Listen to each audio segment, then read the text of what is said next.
Ba with the ba, the bang, the bang, the sit the boogie, sit up, chuck the boogie. My name is Tess Llanos. Say it at least correctly once before we do this, because you're gonna fuck it up now. Llanos. Maybe okay. The most interesting guest.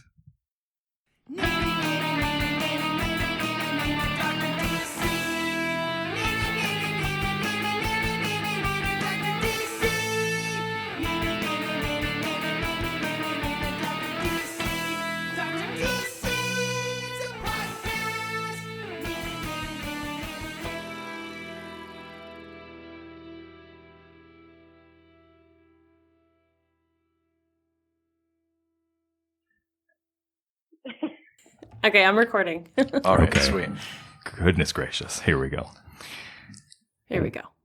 Welcome, residents, to the Dr. DC podcast. My name is producer Richard, and this is the first time we're recording this episode. Hello. Each week we are joined. Each week we talk about the weird and wonderful world of DC. Thank God I wrote this down, or I would never remember our thing we do 164 times. Yeah. Each week we talk about the weird and wonderful world of DC while fielding questions from listeners like you. Today we are joined by host of the ongoing comic book discussion podcast, Tess Llanos. Oh, Hello. for the Hi, first Tess. time, so perfectly done. That was amazing. Yeah. Hi, Tess. Thanks for joining us. Hi guys, thanks for having me. I'm happy to be here. Hearing you guys all the way in Canada up there. Yeah, Oh, look at that's- that pronunciation, as if Yeah. she's from here. Yeah, that's true. That's where we are. Is that how you say it? I was just being Yeah, we're both Cool. Canadians. It's true. Oh yeah, buddy. Canadians. I have to say, I listened to your last episode of Aquaman, and I love the way you guys say Aquaman. I was like, That's very, really very him more than Canadian. it is. That's really the Doctor more than it Oh, is you me. mean instead of saying Aquaman? Yes. I say Aquaman? No, you say Aquaman, Aquaman. don't you? I think I alternate, but I think sometimes when I want people to take it more seriously, I say Aquaman. Yeah. I just say Water Dude, and That's it doesn't how we matter. know what mood he's in. Yeah. Yeah. If we're being joking, then Aquaman is fine. Yeah, if you're talking about the movie, then we just say Wet Daddy. I mean, have you seen Jason Momoa? I can't not. I close my eyes and he's there. My mom does not enjoy comic book movies, does not like superheroes. My mom saw the trailer and was like, I think I might go see Aquaman. And you're like, Mom, I don't want to know that. That's hilarious. That's hilarious. My boss at work, she's actually close family friends with him because her husband is an actor, and they were in a couple movies together, and they like just kind of shoot the shit and hang out, and their kids hang out. And I'm like, I'm really close with my boss, and I was like, I can't ever post on Instagram about how delicious he looks at the awards. Don't worry, I can't. think I we can't do it vote. enough for the both of us. So Yeah, we're slowly gaining a reputation as a pretty thirsty podcast. yeah, which is really funny, and I mean, and only about guys too, which is quite interesting. Yeah, well, but two men with wives were like, we've gotten married to women, but it's the men that are now exciting. The arc of this podcast is us embracing our sexuality. It's true. It's true. Yeah, the scale keeps like tilting farther and farther. Right. So, I love it. Tess, we've both been listening to your podcast, the ongoing comic book discussion podcast, which is awesome. Oh, thanks. Do you want to talk a little bit about that? Yes. So OCD Podcast for short. My buddy Corey, he lives in Oregon. No, that's the correct pronunciation. No, he lives in Oregon, and I'm here in LA, and we Skype every week, and he's the comic book guru. He's been reading comic books for like 30, I think almost 40 years. Whoa. And I've been reading, and I've been reading comic books for a whole 365 days. Nice. So we're like, let's make a podcast. And so I really love it because we bring in new comic book readers, because I'm constantly asking questions, and I'm not afraid to be like, okay, what does that stand for? Okay, wait, I'm gonna need you to slow down and explain that one, and I love comic books. Oh my gosh. It's like, it's not TV, it's not movies, it's not a book, it's somewhere in between, and there are no boundaries, which is my favorite part. Yeah, that's awesome. How did you start getting into it then? Because I think for some people, sometimes it can feel a little bit daunting because there's like 80 years of history for some of the characters and things like that. So what was it that got you into it, and why have you stayed? what? That is a total valid question. So I was never, ever, ever introduced to comic books until I got married. And my husband had this teeny tiny shelf, and I'd make fun of him. And I'm like, oh, all 5 of your Superman comics, they can have a part on the bookshelf. I was that jerk. Sounds like my wife. And then I was listening to the Boo Crew podcast. It's a horror podcast. And they had Elvira, who is my queen. I love her. I don't know if you guys know Elvira, Mistress of the Dark. Yeah, for sure. Oh, good. So she's quite amazing. And she was like, oh, I have a comic book. And I was like, oh, I'm going to a comic book store and I'm going to go get it tonight. And I started reading it, and it was absolutely daunting because I had gone to comic book stores with my husband before, and I was like, I have no idea where the fuck to start. Like, where the hell do I start? Yeah. And so I'm like, okay, here's a badass chick on the cover, da-da-da. But then I started reading Elvira, and first of all, let me just say, the first night of reading the comic book, it took me a whole week because I couldn't get into the flow of it. Yeah. Like, it's a flow, and like I'm used to books, and I just wasn't ready to push all the boundaries that you have to in comic books. But the more I started reading, the more I became obsessed with them. And I mean, it's the same reason why you guys stick around in comic books. Like they're kind of addicting. Yeah. Well, yeah, it's totally true. So it started with Elvira, but on your show, at least the last few episodes that I've listened to, have been a lot of superhero comics. Do you have, like, at this point, do you have like a favorite or someone that you're like, no, like that's my character? Harley Quinn. Yeah. Harley Quinn all day. I love her, dude. And I'm not just saying that because this is the Harley Quinn Birds of Prey review, but like she is just, not only is she a badass, but she just doesn't give a fuck. She just like hangs out. Like she may be a psycho killer. Okay, we'll let that one slide. But she's also just like, I don't know. She just gets stuff done. She just does her thing, and she's just herself. And honestly, like I don't know. I don't know why I'm just so drawn to her. But I don't know. Maybe it's just because she's so freaking awesome. She definitely is. And I mean, this would be as good a time as any to mention the sort of tenuous but relevant roller derby connection. Yeah. Yeah. Because you're a derby girl. You like played like straight up competitively At the top of the like, league. Yeah. Like top level, right? Yeah. I did. Yeah, in my early 20s. I really did. It was really fun. We were top 10 team in the whole world, and it was cool because in this movie, basically all of my teammates were roller derby consultants. I know the skate company that made the Harley Quinn shoes are the same ones that custom made my boots. And the people who did like the stunts, I know one of them, the other one's a new girl, but apparently she was incredible. And she was the one that was, on the front of the car. Do you remember the roller? That's awesome. Her name is Pearl Jam, and she's incredible. That's awesome. Pearl Jam's a great derby name. Yeah. Right? Yeah. There's Pearl Jam. Rachel Rotten was the consultant. That's awesome. So Well, and sorry, can you remind me what your derby name was? it was Tyra Shanks. Oh, that's right, Tyra Shanks. That's Fucking awesome. love that Richard, goddamn Richard, name. do you know what yours would be if you were in derby? What would your derby name be? Cries Alone. I don't know. Cries Alone. I don't know. No, it's not. Okay. That's not what the vibe you guys are going for. I've got one. I would be Benito Mussolini. Oh, that's right. Oh God. Oh, I forgot. Oh. After the doctor and I listened to your episode on This Is Rad, we went then back and forth for like 2 days on like what our derby names would be, and they were really bad. I think my favorite one There was were a lot of dictators. In there. yeah, Adolf Hitler. Yeah. Yeah, that was a good one. Yeah. Okay. Yeah. Yeah. What Those are good. Idi Amin. Idi Amin. Yeah, that was a really good one. Yeah. Oh my God, that's awesome.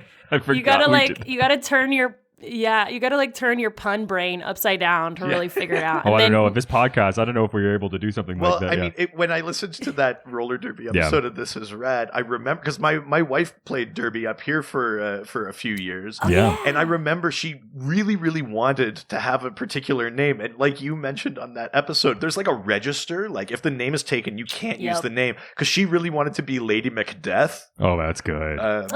And it was already taken. That's a good one. So she couldn't have that one. I remember that being a little bit of a heartbreak. That's really funny. Oh. That's a good one. Fuck. You got to get more and more creative as the years go on. I know, Like, it's insane. eventually. I think they'll use their real names, but like right now, I mean, they've got real uniforms. I think they're on ESPN3. Like there are like super real. Like from where it started in 2002, nearly 20 years later, it's such a difference. But like they're holding on to those names, and I'm like, you know what? Maybe we just hold on to those names. Like that's just the roller derby thing, you know? Yeah, exactly. I mean, and watch this. Another great segue. Oh, here we go.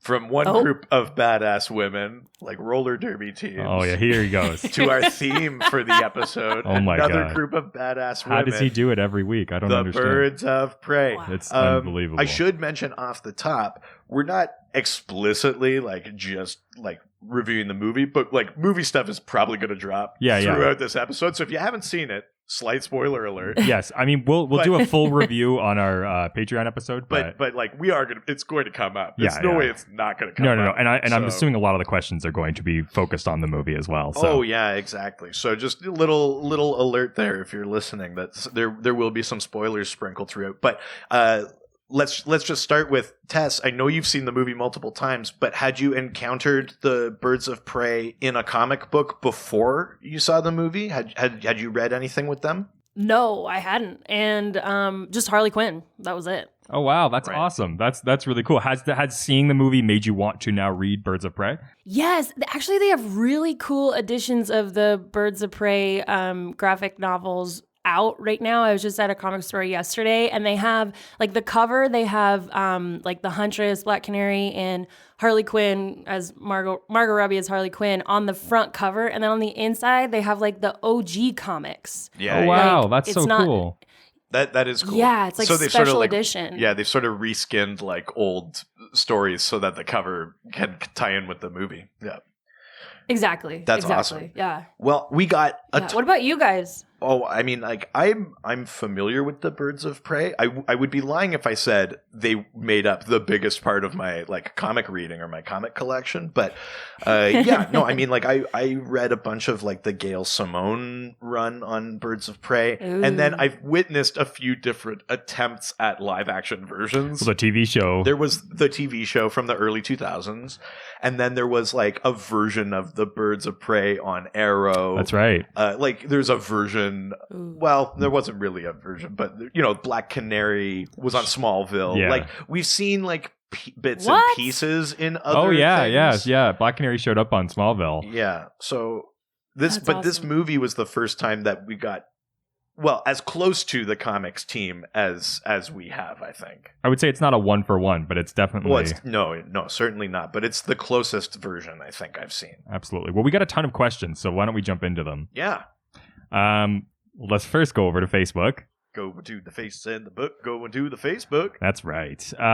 First, every time that we do this with a guest, you would think that we would get less embarrassed by our own stupidity, but so embarrassed. if anything, it's incremental. No. First, Please do not be embarrassed by me. I'm being embarrassed not by me. Wow. Oh my goodness. Do not feel embarrassed around me. There we go. Here There we we go. go. All right, go on. trust me. No. We're used to women embarrassing us. That's not a new thing, but or embarrassing ourselves in front of Yeah, them. yeah, That's yeah. what you mean. Yeah. all right. Let's go to the first Perfect. question. Comes from Adam Upper. I hardly know. Oh, come on. What's wrong? God. Adam asks, they changed up Cassandra Cain from the comics, no? Yeah, so I can't remember whether or not this came up in your like Birds of Prey episode on your podcast, but the Cassandra Cain from the movie Very is different quite significantly Yeah. from the one in the comics. Are you familiar with the comics one? Didn't she have like a super? I mean, this one had a super violent background in the movie, but we didn't really see it. But like in the comic books, isn't it like she grew up with a family of violence or something, where they taught her how to be an assassin or something? Yeah, exactly. Like, so her parents are David Kane, who's an assassin, and Lady Shiva, who is the greatest martial artist in the DC universe. Oh shit! Like the deadliest martial artist, and she's raised by David Kane, and in the comics, she's raised. And she doesn't know how to speak. So the reason she's such a good martial artist is that the only language she knows is body language. So she can like tell if someone's going to throw a punch before they do it. Like she can read all of like the muscle twitches and like their stance and all of that kind of stuff. Well, us Canes, we quite well understand the human body, and and sometimes we have to take out some members of families just to make something happen. Michael Caine also a member of that. Yes, yeah, that's right. But yeah, so she has two like exceptionally skilled assassin parents, and she's trained that way. And then she becomes a member of the Bat family, and then like slowly learns how to talk and learns to be more compassionate and empathetic. She becomes like a really cool member of the Bat family, basically. Oh wow, that's cool. She's Batgirl. Yeah, she is. She does. She becomes Batgirl. Right now, her name in the comics, she's called Orphan, which seems like rubbing it in a little bit. Yeah. Did they run out of names? They were like, "What is she? She's an orphan. Perfect." They are a little bit running out of names, I would say. I'm surprised it's not just Bat Orphan. Orphan Girl. Yeah. But yeah, so I mean, why don't we talk a little bit about what is different between what was just described, and in the movie? Yeah, Cassandra Cain, she is a little pickpocketer, and she's got herself a family that we don't really know about. We just hear them fighting in the hallway. And I love how she becomes Harley Quinn's apprentice, and it's quite fabulous. Yeah, I mean, there are some similarities because the Cassandra Cain, you're right. We hear her family fighting from out in the hallway of her, of the apartment building, but she says foster parents. Yeah. So, right. The seed might be planted that her real parents are still, like Lady Shiva, David Kane, maybe. But this version, she's not like a fighter. No, not at all. Yeah. I think. Yeah. But yeah, she's a pickpocketer, and she sort of looks up to Harley Quinn. She sees her at like the roller derby match, and then when Harley brings her out of prison, she says like, "Oh, aren't you that like crazy broad from the roller derby?" Yes. Because we get a scene. This is my favorite line. Yeah, it's pretty funny. We do get a scene, don't we, with her at the roller derby, watching her. So right near the beginning of the movie, yeah. It's my favorite when they're in the car and she's like, "You're that psycho chick," and Harley's like, "Don't call girls chicks, call them lady or broad." Like she doesn't deny that she's a psycho. Yeah, that's right. Exactly. That's really funny. Yeah, I mean, I think some people maybe that are like comic aficionados took exception with how different this Cassandra Cain is. Yeah. But I liked her context in the movie, right? Like we already have a Huntress and a Black Canary and a Harley and frankly, a Renee Montoya, who are capable fighters. Well, yeah. I don't know that we needed another one. Now, some people would say, like, why did they have to call her Cassandra Cain? But I don't know. I kind of dig it. And I think there's room for her to grow into the same comic book character. Yeah, exactly. It didn't bug me. Yeah. No, not at all. All right. Do you want to go to the next question? Let's do it. Awesome. The next question comes from Jack Fagan. Fagan? I would say Fagan. I honestly don't know. Who asks, if you had to create another all-female team, which non-feline animal would you choose as the team name? This is a very specific question. Yeah, very, very specific. So we can't use cat themes, but what do you think would make an alternate good name for an all-female team? Mm-hmm. And but you can't use a cat name. I don't know why don't know why that's in there. Yes, I'm not sure. Maybe is there an already pre-existing like cat-related team in DC? Or maybe Josie and the Pussycats? You're not wrong. That's very true. Yeah. So what would you call an all-female team if you're not calling it Birds of Prey? Dogs of War. Oh my gosh, I wish you guys sent me this question before because I love playing with words. Well, I'm like, I don't know why, but geez, I gotta think about this. This is not fair. Hang on. Well, I mean, while you're thinking about it, I'll mention that there is another all-female team in DC that are part of like the New Gods, and they're called the Female Furies. Yeah. They're like a villain team, and it's made up of Mad Harriet, Bernadette, Big Barda, Stompa, Lashina. Yeah, they're called the Female Furies. They work for Darkseid, the sort of ultimate villain, the god of evil, and they're like his like assassin enforcers and stuff like that. So that's another female team in DC. There's the Female Furies and the Birds of Prey. Mm-hmm. There's the Gotham City Sirens. Yeah. Which is the Sirens, Harley and Catwoman and Poison Ivy. Mm-hmm. They had for the Derby Dolls, which is another roller derby type league, they had cool names. They had the Sirens, and they had, instead of Flight Crew, they had Fight Crew. Tough Cookies, and then I can't remember the other one. We were the Hollywood Scarlets. Oh, I like that. The Scarlets? Yeah. That's a good name. Scarlets. Kind of like okay, done. Scar, that's my scar final you. answer. Yeah. Cut you. Yeah. I like that. Or See, I get it. I understand words. Yeah, you figured out the pun. Well, look at me.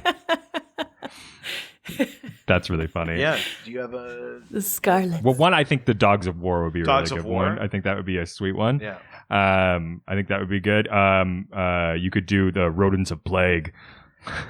I think the funny thing with the name Birds of Prey is that they didn't refer to themselves that way until like issue 86 or something, like way far in, and that the initial book was written by a guy.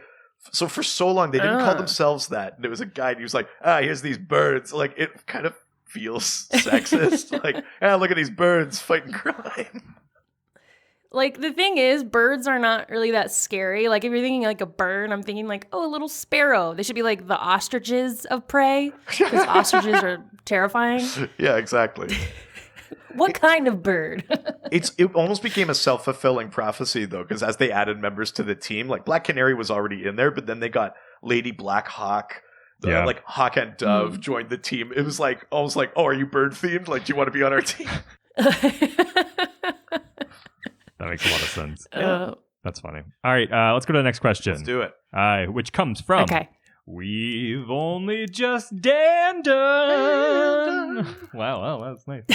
Coming with a harmony there. Well, Dan it's asks, like Tess said, I've just got to own it. Wow, so. that's it. Just, you know what?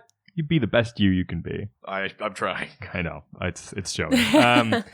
Dan asks, how did Black Canary get her cry? And in the movies, we really only see it once, and it was kind of out of fucking nowhere. Well, there's an interesting reference in the movie. Tess probably caught it. Where she breaks the glass. Well, like yeah, she breaks when the singing, glass.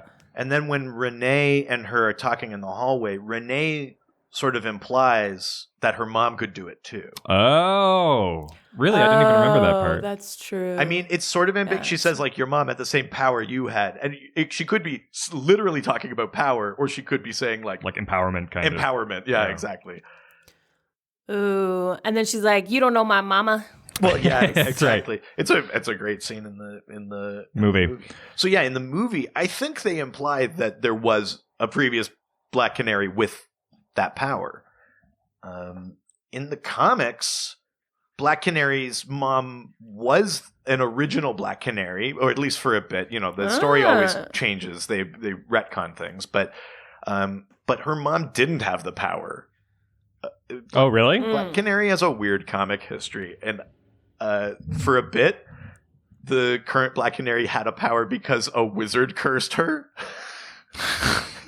Well, here's the thing about comics that I'm just like learning to just like let go of. Like when people try to line up facts, I'm at the point where I'm like, just stop trying, just let it be. Exactly. Like, I don't know, was her mom a Black Canary? Was she not? I don't know, but was she good in the movie? Yes, she was awesome. Like she kicked butt. You know? Yeah, exactly.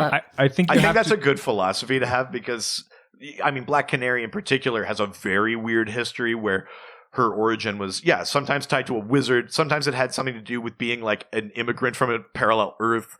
Then it was like her mom was Black Canary, but her mom didn't have powers. She got powers because she has like a genetic like predisposition to having a power. Mm-hmm. Like it's changed so many times that I think it's a good philosophy to just sort of be like, it almost doesn't matter how she got her power. It's just that she has it. I think the only thing I would say that it is important is that it's not like it was an accident. You know, sometimes people get powers because like ooze gets dumped on them, or like they like fall into a vat of chemical or something. That didn't happen to her. I have a question for you guys. Yeah. Oh, yeah. Okay, so when you love a character, do you love them more if you know their origins? Oh, yeah. You know, interesting.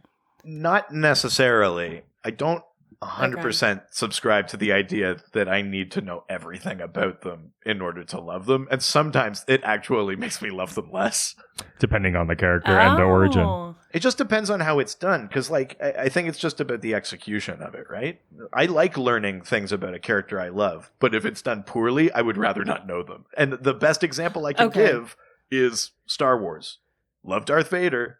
Could have done without those prequel movies. Except for, but then you look out of here. Then you look at Rogue One, and seeing Darth Vader like right before going into that scene was fucking rad. Well, yeah, exactly. So, you know, it's not to say I didn't want to see Anakin turn into Darth Vader. I just don't think I wanted to see it that way. Wait, what do you mean, Anakin? He's just that kid with Ray's pod. Oh, you haven't seen that. I don't understand. What do you mean? I'm so sorry. I think for me, that for me, it's character development and like power abilities, rogue gallery. Those things come first. I want to know the origin eventually, but it's something that I'd rather be given afterwards. And I think that storytelling is a lot more interesting. But I care more about like who are the people that surround this character, what are their abilities, how does that impact their life, that kind of thing. I think is more important first. But then I do eventually need to know the origin. Like I do want to know where it came from.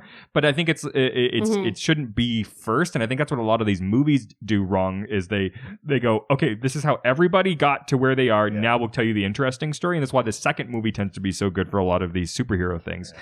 I think the Birds of Prey did a really good job where they sort of told you bits of their origins as they went through, but it was sort of like not tantamount to the actual story. It was sort of like if you needed to know, they would give you some details, but there's a ton of origin in there that you didn't get. You just got a bit of Harley Quinn because this is sort of the Harley Quinn movie. And a bit of Huntress. Yeah, a bit of Huntress just because you want to be like, why is this woman so badass and why is she after these people? And why do we need this diamond? Yeah, exactly. But I think like for for Cassandra Cain, you didn't need the build up to why she was able to pickpocket and why all these things. It's like, oh, she came from a bad home. That's why she's a criminal. That's all you really need to know. Yeah. The other stuff can happen later. I think that it wasn't important of why the only origin that was important for her was how she got the diamond. That was all that really mattered because it was all going towards the single goal. If their origin needed to push them towards that goal, then it was important. But I think they did a really good job with this movie in regards to that. Now, what about you, Tess? Because I mean, this like you had said, you're relatively new into reading comics, and they have such long histories, and it can be a little bit daunting. Do you prefer having the origin in there, or do you just like to read the story and then sort of pick up pieces as you go? I think that I also like the slow reveal.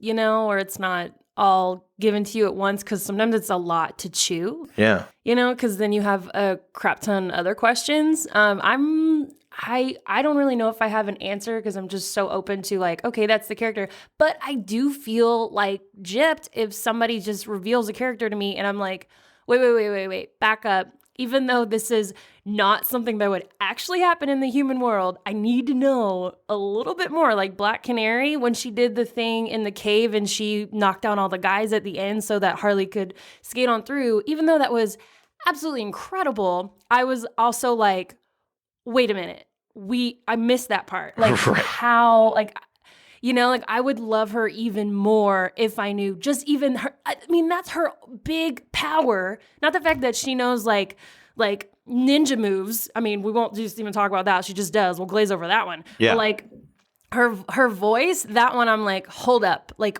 did she eat something? Like, what happened? Right. Yeah.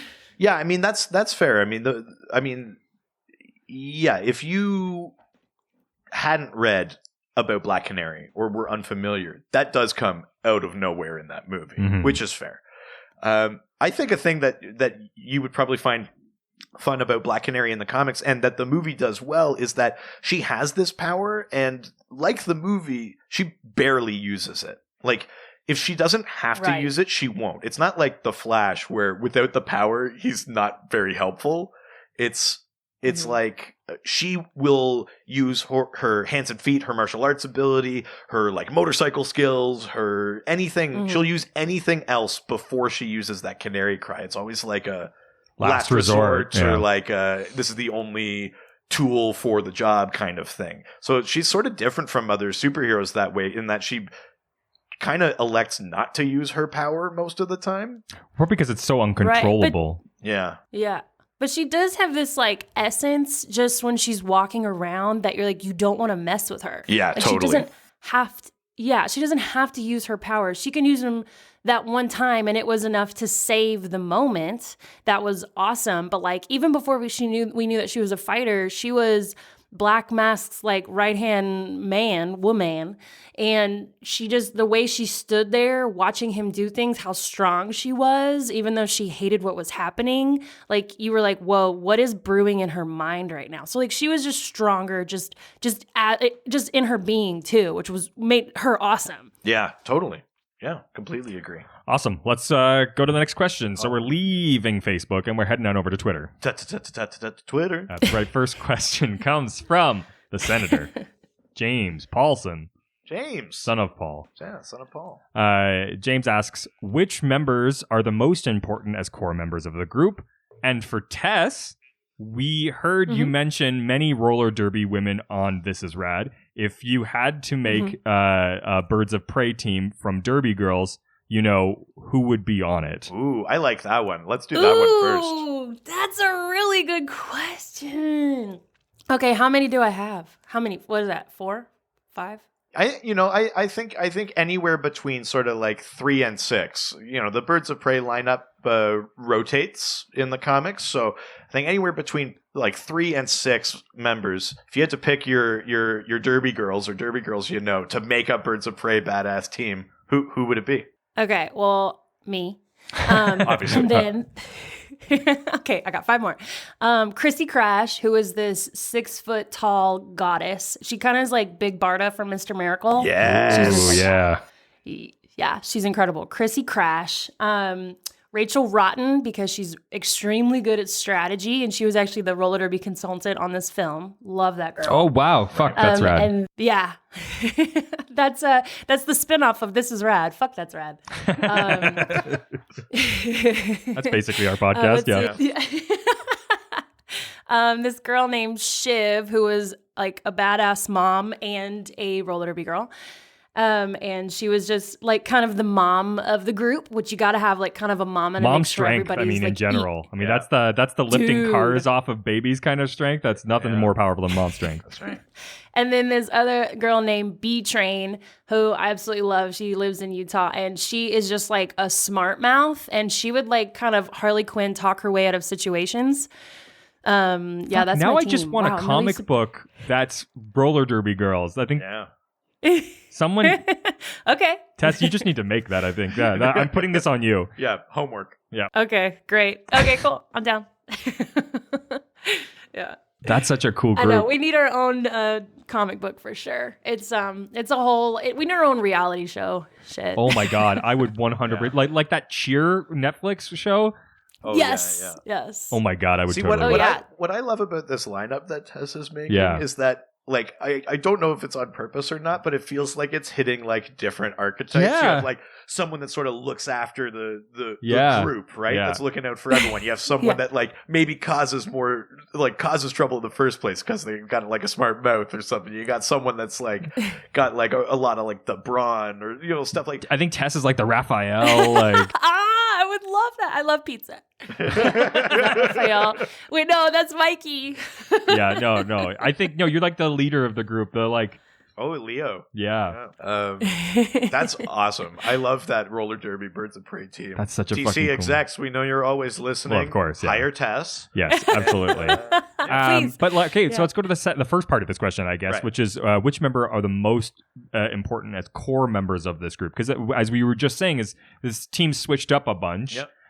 Even by the end of this movie, you think the movie is all about the Birds of Prey, and then you find out at the end, it's like they only really became the Birds of Prey after, and Harley's not even part of it. So yeah. I mean, the lineup rotates a bunch in the comics. In the comics, I would say you kind of don't have a Birds of Prey team unless you have Black Canary and Barbara Gordon. Yeah. The original pairing was Barbara Gordon as Oracle when she was paralyzed and she couldn't be Batgirl, and then Black Canary as like the field operative. And then they eventually brought Huntress in, and Lady Blackhawk, and Hawk and Dove, and different characters. Big Barda, Poison Ivy, a bunch of different characters have been on the team since then. But those two are kind of always there. Because Barbara Gordon's not in the movie, I think that makes the answer Black Canary. Yeah.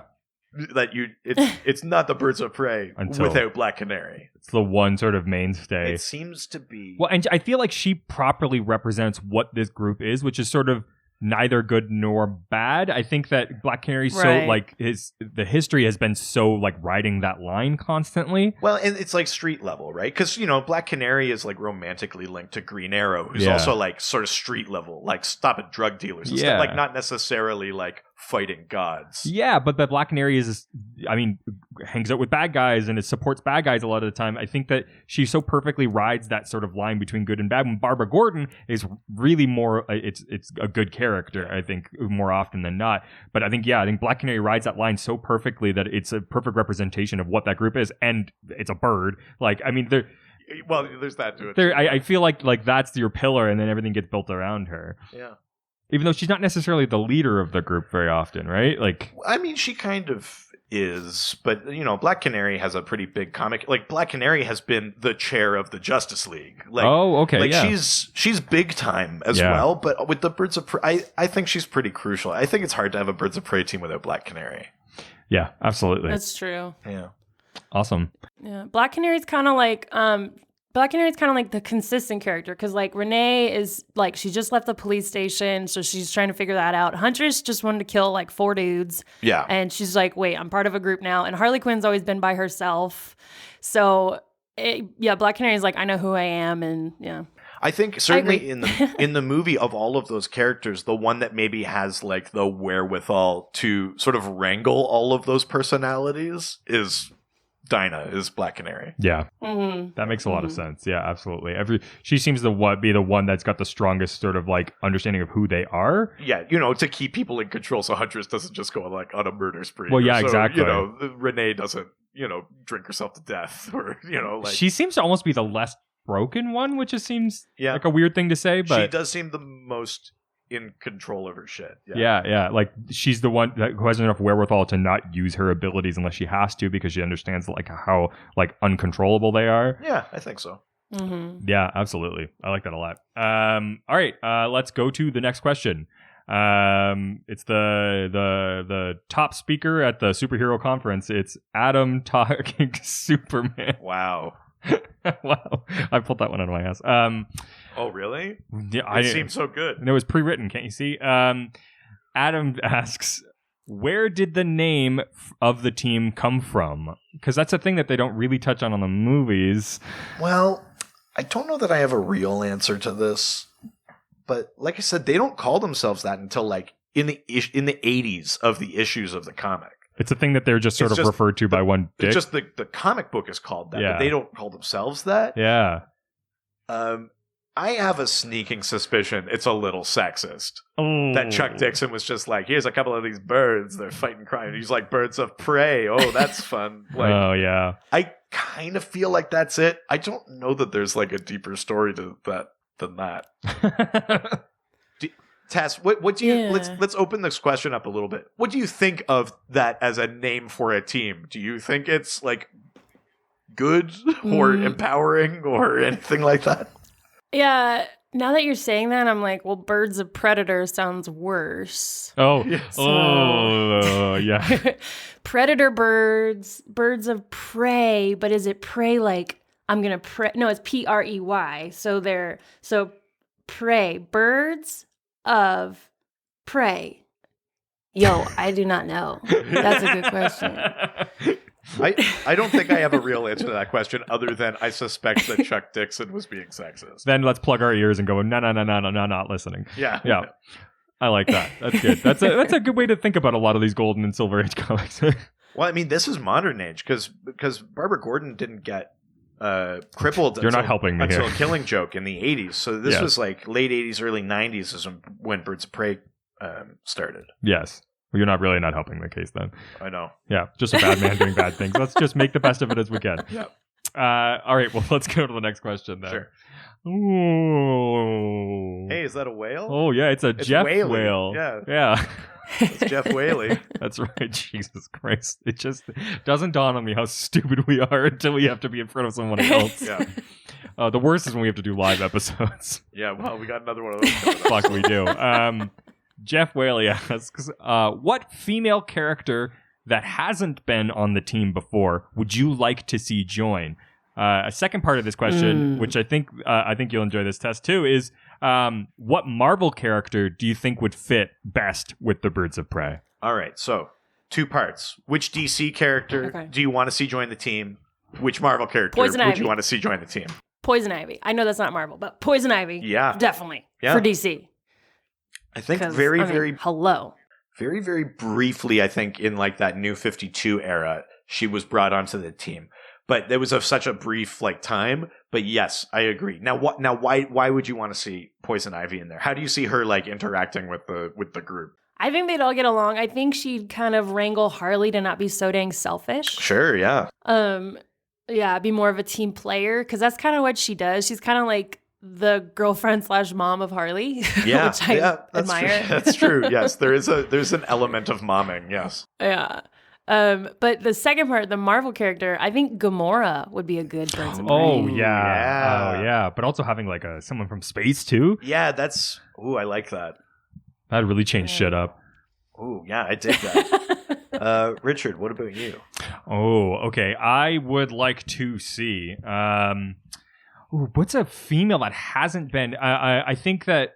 I mean, one of you wants to put like a soup in there, like that somebody overpowered, like Supergirl. Oh yeah, okay. I think that would be really interesting, having somebody like super overpowered. But then I just feel like they're not really doing low level crime at that point. Yes, yeah. Supergirl punching a heroin dealer is kind of, you know who would be interesting is pulling somebody in like Lois Lane, right? Having her just sort of like being tired of being sort of like second fiddle and like all of these like news these bad news things never getting dealt with by the police. She decides to take up the life of like fighting crime. I think Lois Lane would be fucking rad. Lois would be dope on a team like this. Yeah. I like that one a lot. I think that would be a ton of fun. Yeah. But then a Marvel. Ooh. I mean, Gamora is such a badass. That would be really cool. I think, but that makes me want to go like Aunt May. Oh my god! Okay, but wait, which Aunt May? The like really old one? Yeah. Yeah. Listen here, you punks. Yeah. You're messing with the Birds of Prey now. Yes. They call me. I like how you chose. I like how you chose the most human, like, characters of both DC and Marvel. That's true. Yeah, you went like no powers. Oh yeah, no fighting. Well, I mean, Lois can fight. Lois is scrappy, but they call me the Seagull. Ah! The Seagull. That's her bird name. Yeah. Okay. Yeah. I think. Oh God, it's tough. There was a character that they briefly introduced in Batman called Bluebird. Oh, that's right. Her name was Harper Row, and she was very like techie and smart. And I see what you're doing. You're bringing in good ideas. I think she would be cool to be on the team because we haven't seen much of Bluebird since that sort of Snyder kind of run on. Well, Batman. She was too busy singing in the sycamore tree. A Bluebird. Yeah. Jesus. Come on, dream a little dream of me, won't you, Doc? Marvel one. I think the Invisible Woman from the Fantastic Oh Four. fuck! Hell yeah! Ooh. You know, like a sort of stealth power and force fields and like, yeah, I think that would be cool to see her like not just be Reed Richards' wife, or you know what I mean, like to give her like proper her own thing to do with her own team of cool ladies. I think that would be neat. Oh, that's fucking cool. Yeah, yeah, I really like that. That's a good question. Yeah, hell yeah. Well, let's go to the next one. better be just as good. Oh, God. This question comes from our favorite religious representative. Chris Chan. That's right, Chris Chan. Yeah, we're just as stupid as we look. Who asks? I love it. Oh God. This is the least woke question we've got today. This is okay. Now I understand what it is. Oh, I would have skipped. Oh, no, I wouldn't have. No. Marry, fuck, kill, Birds of Prey edition. Jesus. Can I just have all three be Black Mask? Because Daddy's a snack. Yeah. Yeah. Well. Yeah. I mean, if you're into danger, then I mean, yeah, I like to live life on the edge. Yeah. Good God. No, I want to. No, That's what I would marry Black Mask. Wait, what? Yeah, he's got What? money. He could. Why? He could take care of me. I would.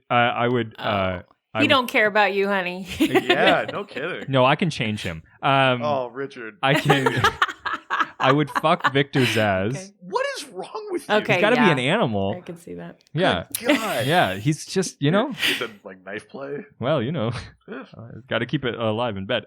Jesus. And then I would kill the guy that gets shot with the crossbow, the really bulky dude from the movie. Oh, yeah. Yeah.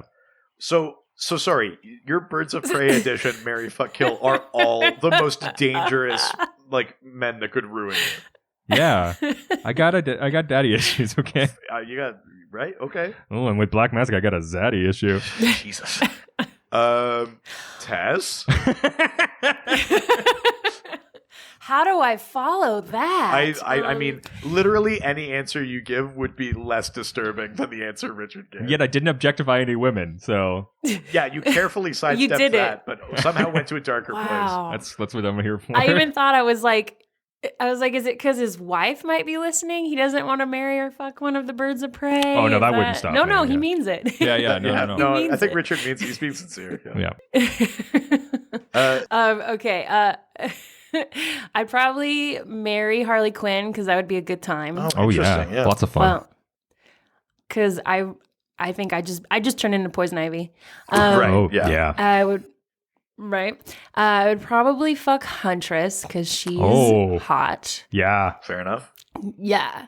And then I would go ahead and kill Cassandra Cain so she wouldn't have to live a life of crime, just kind of save her. Well, that's very early sweet. on. Yeah, it's so sweet to put people out of their misery. Yeah. Did you do that Yes. for us? Is that Oh something my you could do? That's very funny. I like that one. That's very nice. This is really tough for me Because you can't choose. because I have a hard time choosing. I think I would kill Huntress because I'd be worried about her killing me at some point. Okay. Yeah. Oh. Little true. femme fatale, yeah. I think this is the one I have a hard time choosing. I have a long documented history of being in love with Black Canary. It's very true. Oh. Um, Documented history? How is this documented? I just keep saying it on the podcast. I just- Okay. Yeah, and all all those restraining orders. Dear but- diary. yeah. My diary is full. Yeah. Yeah, Black Canary won't even look at me.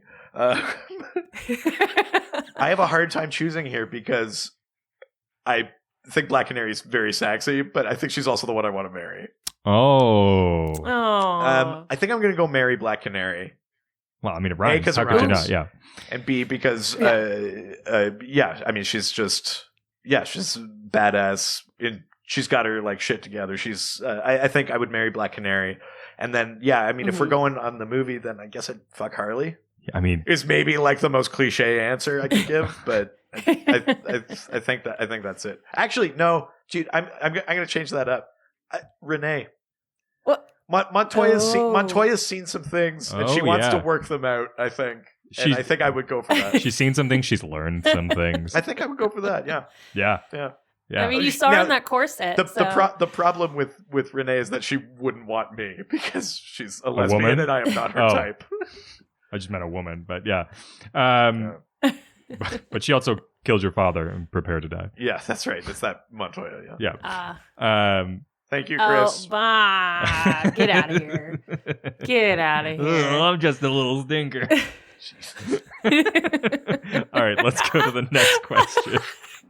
The next question comes from Steven Salazar. Is that one of the most interesting residents? No, but you could make him one. No, it's okay. Okay. I'm not going to do it. Steven Salazar asks, has the team always been an girl squad? Is this Aquaman again? Oh, God. I'm not even going to explain that. And what's your favorite team lineup? Has it always been a girl squad? Mostly, but not entirely. Oh, really? Because, like I said, for a little bit, Hawk and Dove joined the team, and Hawk is Hank Hall. Yeah. So he was I think the first officially inducted male member of the team. Wow. They've worked alongside other characters too that I won't necessarily say were official team members. You know, like Nightwing, Blue Beetle, characters like that. But Hawk. For sure, Hank Hall was an official male member of the Birds of Prey. But that's a relatively brief time. For the most part, yeah, it's an all-girl team. What's the favorite team lineup? Oh, God, that's tough. I think I would like it for the sequel if they brought in Lady Blackhawk. Her name is Zinda Blake. She's like a World War II ace pilot that gets flung through time. What? And ends up in the present. I mean, if they were going to go crazier, yeah, that'd be a really fun way. If you start bringing in time travel, could really. But also, just someone that's got that sort of cool, kind of daredevil pilot sort of thing going on. She's pretty cool. I like having her on. I mean, Barbara Gordon. I would really hope that we get some of her, but we didn't get any Gordon in the police force with Gotham in the movie. That's true. We didn't see Gordon. So. Tess, is there a character that you would hope to see? Because I mean, it's possible that they have already been in the lineup in the comics at some point. No, I didn't even know that this team fluctuated. Yeah, it rotates. I mean, you just read that Mr. Miracle series, right? Right. Yeah. So there's a period of time, I think, when Gail Simone was writing the team, where Big Barda was on the Birds of Prey. Okay, yes. I vote yes for that. Because Big Barda's awesome. She's from the Fourth World. She's awesome. She's got the Mega Rod. She's like a skilled fighter, a great strategist. Yeah. Yeah, and she's a lover. She is a lover. That's true. That's the ultimate message of that Mr. Miracle book, is that they're lovers. Exactly. Awesome. Mm-hmm. Well, let's jump to the next question. Let's then. do it.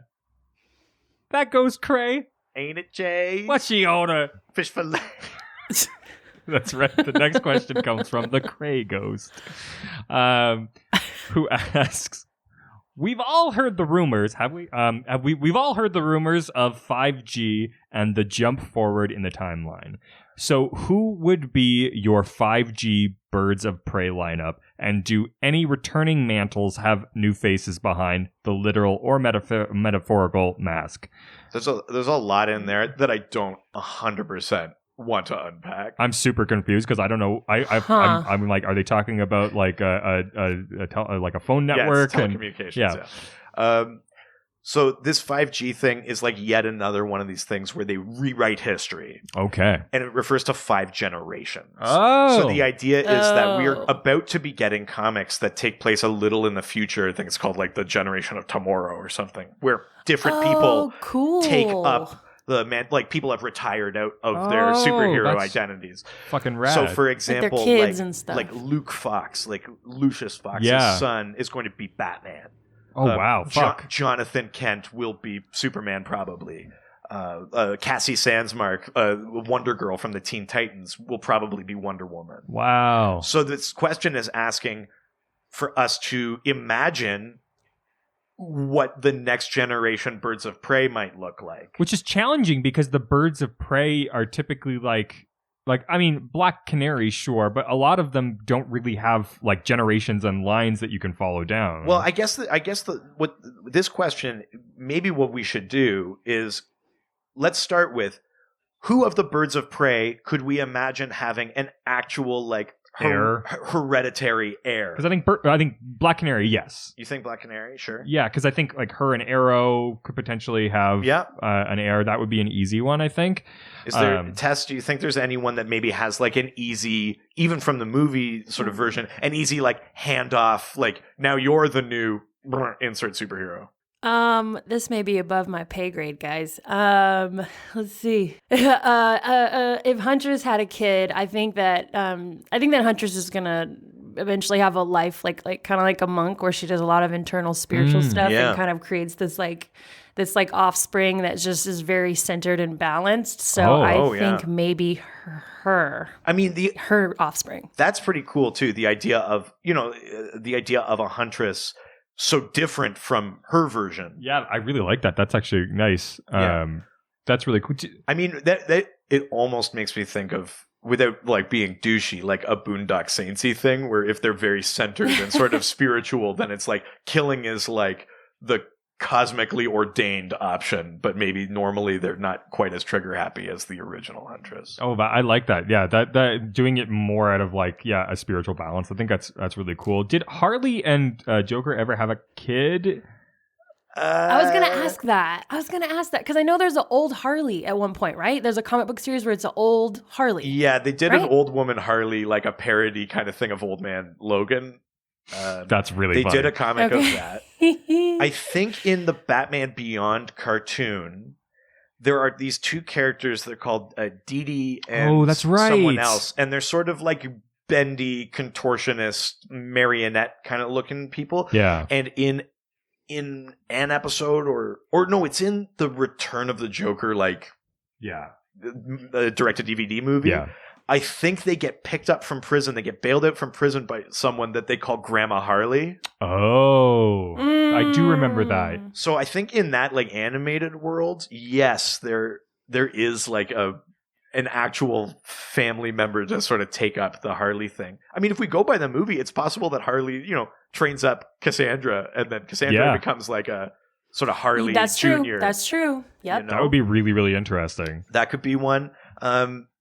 I think a fun one might be like Green Arrow has like a little sister, like a half sister named Emiko Queen, who is Red Arrow, and she's on the Teen Titans. But I could see like Dinah sort of raising her a bit and like maybe giving her a Black Canary thing.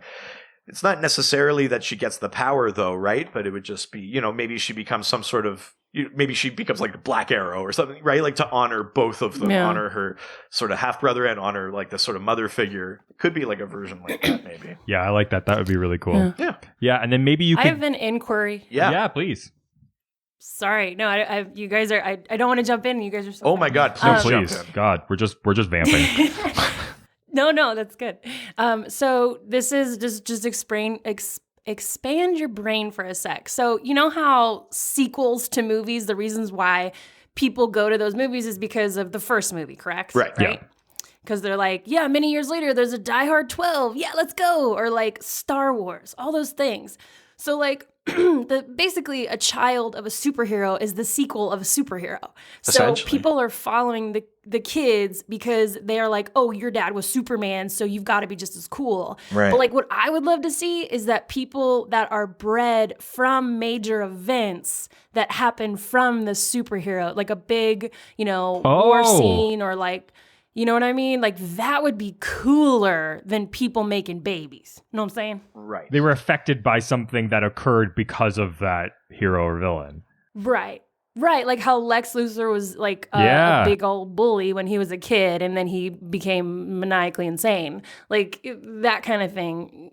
Like Superman, like I can't think of anything because my knowledge is not as grand as you guys, but let's say like Superman, he exploded a building and that building killed some kid's dad. And so now that kid hates Superman because Superman, you know what I mean? Like something that trickles down. And then those are the characters that I think would have more meat to the bone other than like the kids of superheroes. I mean, we even see a bit of that in the Birds of Prey movie because that one character who's got the tattoo of the clown on his face is like, oh yeah. He's like, I finally gotten you. And she's like, who are you? And like, he's just like, what? Like, well, yeah, because getting that tattoo was the worst moment of his life. Yeah. And it was nothing to her. Yeah. Yeah.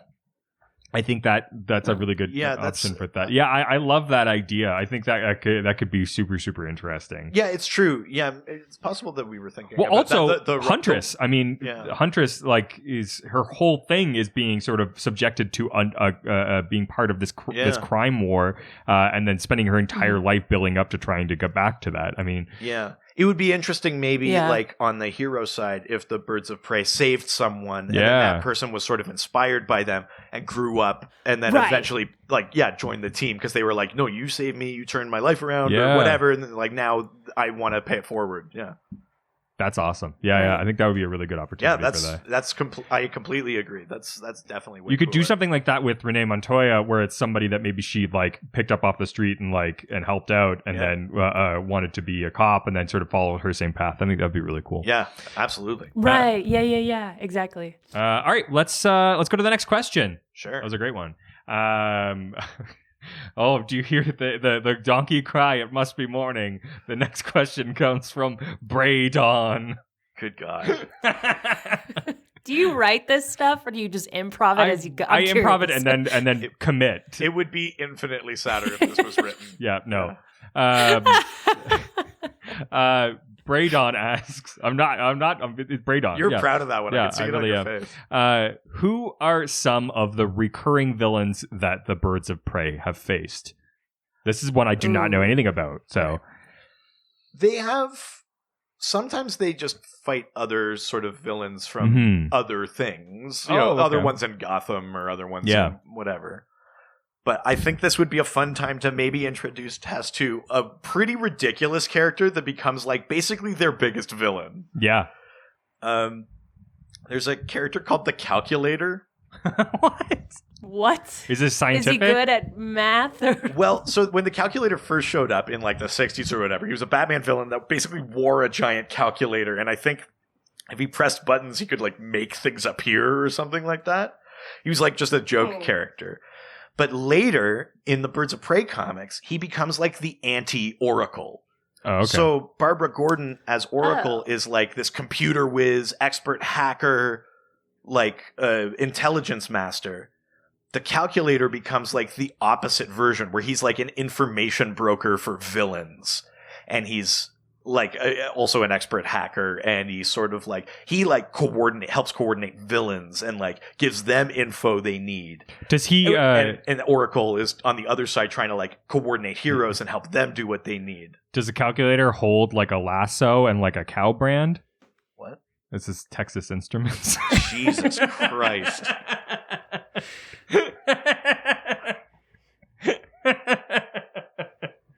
Brutal. So the Calculator, I would say, is probably the biggest villain that the Birds of Prey come up against. Yeah, he's like They're really running out of names. He's from such like a silly era of Batman. If you ever see like a picture of him in his original Calculator outfit, he's literally wearing a giant calculator. Wow, that's really fucking funny. By the time he becomes a Birds of Prey villain, they make him a little bit more believable. Yeah. But he's kind of a big one. So if they brought Barbara Gordon in for this new movie, I think it'd be cool to bring him in too. That's like, we need to bring in this, we need a hacker to help us against this hacker. You know what I mean? Yeah. Like, hack off. Yeah, that's right. I don't know that they have necessarily a ton of like bigger recurring villains other than him though. Some, they've fought Black Mask, they fought like other people's villains and stuff, but that's a pretty big one. Yeah. Awesome. All right, why don't we go to the next question? Let's do it. We're leaving Twitter and heading on over to Instagram. Now we're going to Instagram, take some questions and answer them. Yeah. The one and only question from Instagram comes from the one and only real Josh Gill. Gill. Oh, sexy Gill. Josh asks, if you could pick any member, past or present, of the Birds of Prey to get beaten up by, who would you pick? Just saying, Canary can kick my ass any day. All right. Oh, no. I just want to put in there that we don't necessarily have to answer this question in this weird, like, abusively sexual way. It could just be, who would you feel okay getting beaten up by? Like you did your best. Well, here's the thing, because I feel like as much as I love Harley, Harley like doesn't really have any like actual training or anything, so I feel like getting beaten up by her. And it was a thing that I sort of had to look past in the movie, especially because I'm like, where does she learn how to do all of this stuff? Like, I think you just assume because she's been a villain for a while. Plus, she's like an expert acrobat. Well, yeah, but it doesn't really give you any of that background. So I have a hard time doing it because I'm just like, it's hardly like, what? How did she know how to do all this stuff? Like. Oh, sorry. You think she's a Mary Sue? Is that where we're going with this? I didn't say that. But I feel like Huntress, I'm like, she's like this tactically trained, like person. I would be like, no. Not that. I mean, true in the reality, any of them could beat me up. But well, yes. I feel like Huntress. I'd be like, come on. I mean. Like, who could possibly survive? Do you get beaten up by Huntress, or do you get murdered? I mean, murdered. Yeah, it gets straight murked. Yeah, without a doubt. Tess, who do you think who would you be okay getting beaten up by? This is such a weird question. Maybe Renee Montoya. Right. Oh yeah. She's older, and I hate saying that, but that's just the truth. Yeah. Maybe it wouldn't be as bad. I don't know. I could be totally wrong. I mean, she does put on brass knucks in the movie, though. Yeah. That's true. Badass. She does. She totally does. Yeah, she could mess you up with those, I think.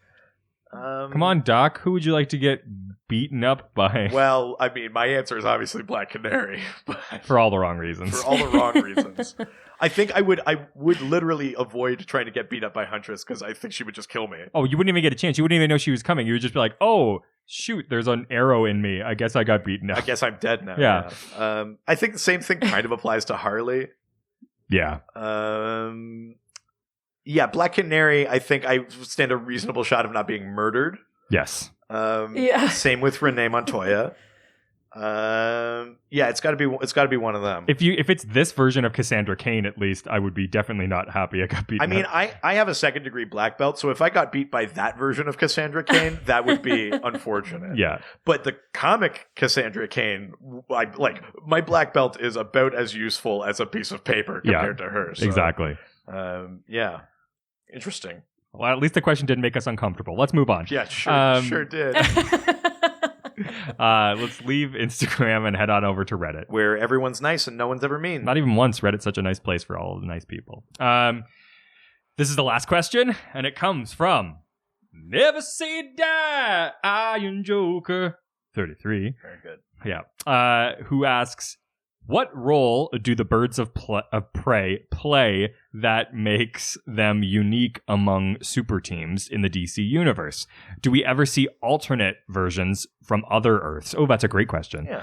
I mean, yeah, what do we think makes them special, perhaps just beyond the idea of them being all female or mostly female? Well, they're not, like, are they good guys or are they bad guys? Well, yeah, I mean, certainly in the movie, we're really towing that sort of anti-hero line. Like everyone's got like a foot in the underworld, and a foot like on the side of the angels. So yeah, I mean that's definitely true. Well, in the movie, they're not even really doing good as much as they are just.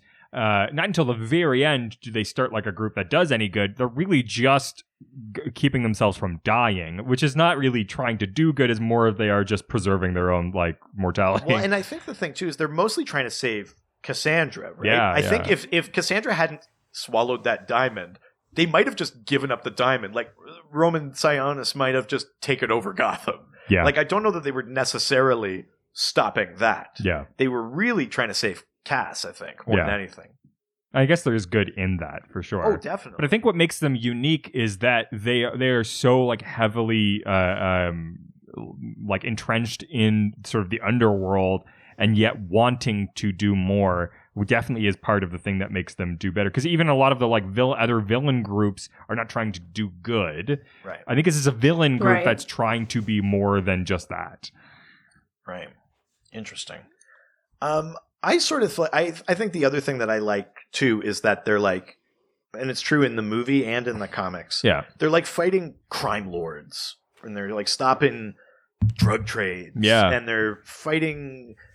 They're not like, I mean, some of them can because they're superheroes, but they're not like punching gods in the face or like, You know, like, it's not like the world's going to explode necessarily. They're doing like the hard work, like the day-to-day crime fighting. Like, they're crime fighting is what it is. And they're saving people as opposed to necessarily the world. Mm-hmm. It's not to say that the stuff that they're doing isn't important, but I like that it's like street level, I guess, is what I'm saying. Yeah, absolutely. I think they're also some of the most like diverse characters that don't necessarily come from other characters as much. Like, I feel like they're all pretty independent. Like Renee Montoya, I think is definitely the Huntress. Like, I feel like a lot of them, like Harley, yes, is coming from Joker sort of, but I think that they all are like such strong personalities on their own that they could all have their own individual sort of comic series. Yeah, that's true too. I want to flip this around a little bit and ask you a slightly different version of this question, Tess, which is, okay, what do you think made that movie so special? Like, what makes the Birds of Prey a different kind of superhero movie?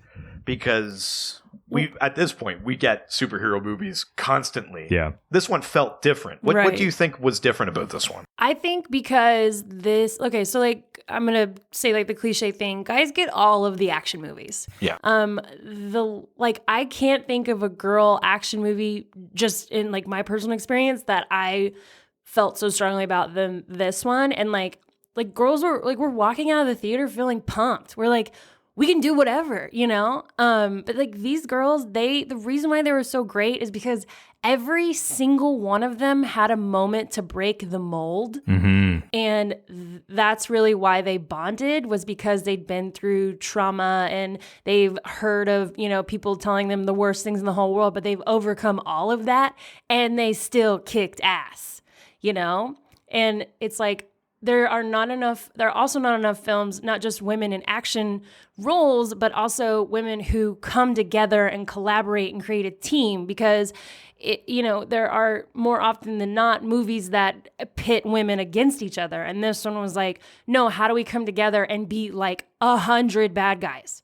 And they do it. And it was just, it came with a lot of heart and grit and something that we just don't see. Yeah. Well, and a lot of times in action movies, women end up fighting like, who's the other woman? Yeah. Like, there's like exactly the bad guy fight and then the woman fight. Like, it's that happens in Bond movies all the time and happens in everything, right? I mean, that's even true in that, like, in Batman and Robin. Yeah. Not a great movie, but, you know, they introduced Batgirl. And you're like, she gets to fight Poison Ivy. The boys will go fight Mr. Freeze. Yeah. Like, yeah, I think that was something kind of neat too, is just because of the nature of it. You know, all of the bad guys were dudes and all of the heroes were women. It was like, great, let's just see them fight everyone. They take hits, you know, like, it's not like the movie doesn't treat them as like precious or anything either, right? Like, it's true. They get punched in the face and in the stomach the way like a dude action hero would, and they're just actually treating them just like people. Yeah, you know? Yeah, exactly. And you don't get that. Like Black Canary, when she started her first fight scene, she was getting beat up. Yeah, hit in the stomach, and I love that. I love they had no holds barred. They're like, let's just do it. Let's just do everything. You know? Yeah, I agree. I think that, I mean, it's unfortunate that is what makes it special, but I think it is made special by the fact that it just treats women like regular movie characters, not something apart or different or things like that, right? Absolutely. Like, it's very sort of celebratory. Yeah. But I am curious about the sort of second part of this one question that we were given, though, which is, do we ever see alternate versions from other Earths? I mean, this is a newer comic, I guess, is what you were saying, right? Like, yeah, it's like since the 90s. Yeah. I don't, other than things where it's like a completely different version, you know, like Injustice or something like that, I don't know that we actually see a lot of parallel Earth Birds of Prey. That's really interesting. I think we can assume they exist because there are parallel Earth Justice Leagues and stuff like that. But I feel like most of the stories that deal with parallel Earths are, you know, Justice League or Flash or something like that, because again, the Birds of Prey are so like street level. Yeah, they're unlikely to encounter like dimensional portals. Oh, I guess, yeah, that makes a lot of sense. I think that's maybe I think that's maybe part of the reason. I think we can assume they're out there. Well, yeah, they're all roller derby girls, and they're from Earth 3. I think that would be amazing. Yeah, that's what I want to see. Yeah, I think we could totally pitch the roller derby Birds of Prey as an alternate Earth. Fuck yeah, absolutely. An alternate Earth where all humans have roller skates fused to their feet. Oh my gosh. Hey, let me just say, those metal plates at the bottom of my skates, I'm like, those are freaking weapons, dude. Yeah. Well, okay. So since we brought that up, and since we've been talking a bit about the movie all throughout, in that final fight, Harley goes to the trouble of putting on her skates, and they even say, like, when did she have time to do that?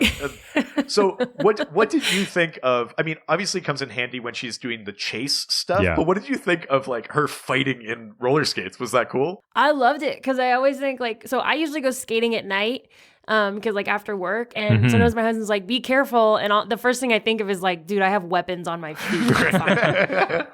Like, even if I don't really have a lot of leg strength, if I kick you, it will fucking hurt. Yeah, that's fair enough. Yeah, geez. How faithful was the movie to sort of the roller derby things? Okay, this is like a big thing for me because, so excuse me while I just rant for just a sec. Please, go. I won't make it long. Okay, here we go. So I kind of explained it in the This Is Rad podcast more extensively, so I'll kind of make it brief here. So the roller derby world was revamped in 2002 in Texas, and what they used to do, they used to have like these wheels that you'd spin, and when it landed on something, like it was like a halftime show, like a roller derby girl would, like you could slap her ass or you could kiss her on the cheek, like the old school derby stuff. So from that, it really bred into like fishnets, tutus, like when the derby girls go to the bar after, you could possibly go home with one of them. Like it was just kind of that, not really, that didn't actually happen, but it just kind of bred that culture in people's minds where like the derby girls were like the naughty burlesque girls on wheels kind of thing. And so what Hollywood has gotten wrong for so many years, except with exception of obviously this movie and Whip It, Drew Barrymore's movie, they actually had a real derby consultant because roller derby is owned and run by the derby girls because we've been approached by, I think it was ESPN or the NFL, but they essentially wanted it to make it like a lingerie football type thing. Not really with football, but like, I'm sorry for that's like the incorrect network, but it was like a big network that really just wanted to like, yeah, we'll put you guys on TV, but we just want to hypersexualize you. Yeah. Right. And we were like, fuck that. We're trying to create something even bigger. Like there can be badass women and no, you can't hit on us.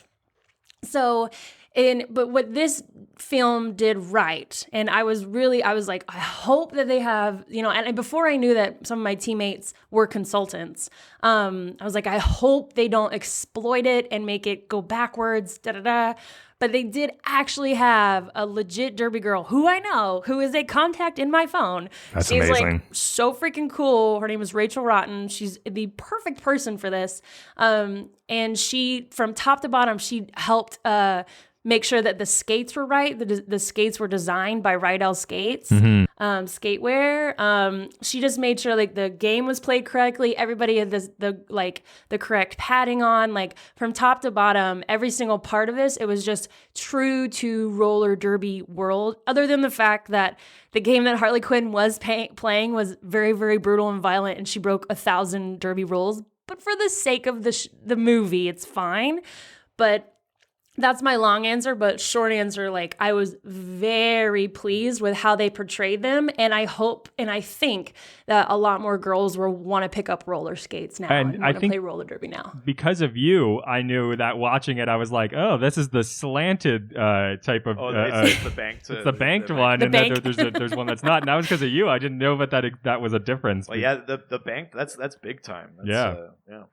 Do they do the whip thing? Is that a thing in actual derby girl? Because that was a thing. Mm-hmm. Really? That's so fucking cool. Actually, Chrissy Crash, who I brought earlier, she's like 6 foot, but then on skates, she's like a freaking sequoia tree. And she'll like lift up her leg and she'll be like, I'll whip you. And I've definitely taken a whip off of her like skates. Oh, crap. Wow. I mean, it's not always, it's like, we just kind of practice it. You don't really want to do it in a game unless you plan it, but like just for fun, we do whip each other. We more whip each other with our arms. Yeah, like we put your arm back if like your jammer's tired and you just kind of like whip them forward. And it's the best feeling in the whole world, especially when you're tired, because all of a sudden you got all this momentum. You're like, yeah. That's so fucking cool. Like manna from heaven. Yeah. Yeah. Well, it's funny that you mentioned like the hyper violence in the movie because I've watched my wife bout, and she got thrown out of the. For being too violent? Well, no. I mean, but she wasn't like elbowing people in the face. It wasn't like the stuff that Harley does. She was doing it because, like actual like rule violations or things like that. And just even being just slightly aggressive, which my wife is. She's very competitive. Oh, yeah.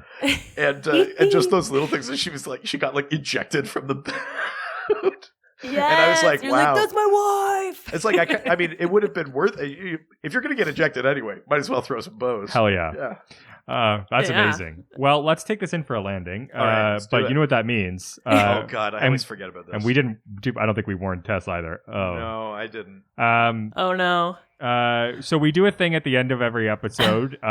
You are free to not participate, but there's no pressure. Is this like the last dab?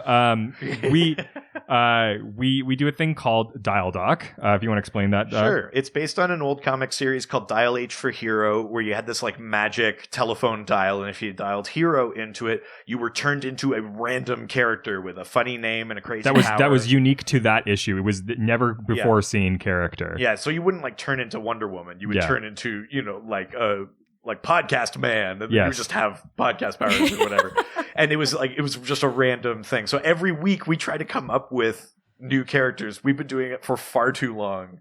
And I always forget that we have this segment. I'm never prepared. Also, thanks for ruining Podcast Man for me. Now I do think of a new one. That's right. Well, I do have one, and it'll probably set the tone so you understand what these are like if you want to participate.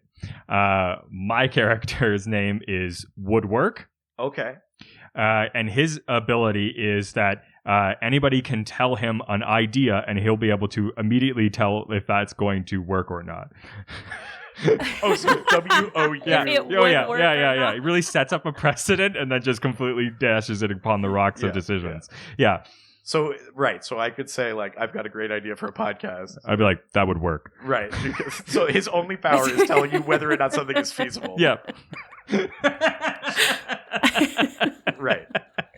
So, I mean, kind of helpful in the planning stages. Oh, where they'd be like, this is our plan. This is how we're going to, like, pull off the heist. And be like, that wouldn't work. Right. Okay, so Woodwork is your character. Yeah. All right. I'm going to come up with one. Mine is called Copter. Oh, wow. Is it from the helicopter thing on the top of that superhero? It's not. No. Copter. Yeah. So, Copter is basically a person that has like a giant helicopter blade on their head. Like a giant rotor on their head. Yeah, like Inspector Gadget. Kind of Inspector Gadget-y.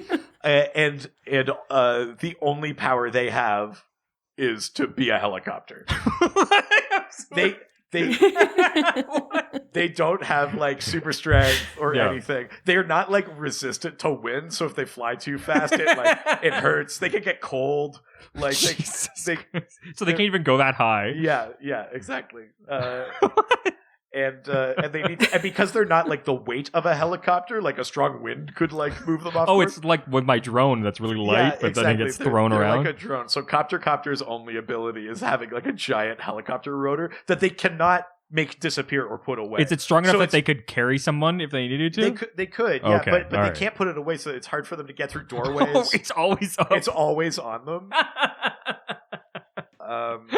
They need to be careful if they're taking off because they're also not the height of a helicopter, so they need to make sure no one's near them so they don't like decapitate people when the rotor starts up. Good God. But yeah, that's Copter.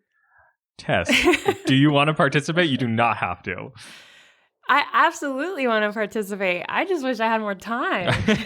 This is we usually put the guests in our same position as us. Yeah, none of us are prepared. Yeah. Okay. Throughout life, I'm never. Yeah, okay. Isn't that obvious? I'll just go ahead and turn my derby name into one. Oh, Tyra Shanks. yes. But like she's on skates and she just has like a bag of different types of shanks in like a knapsack, kind of like Santa Claus. Oh my God, that's amazing. And she either uses them or to afford rent, she sells them because she's really good at finding really good shanks. Oh, perfect. Did she sell them to prisoners? Whoever she can, she's kind of like Harley Quinn. She's like, if you're going to give me money, I'll take it. Oh my God, that's amazing. I love the idea of like a Santa Claus sack just full of sharp shanks. sharp blades.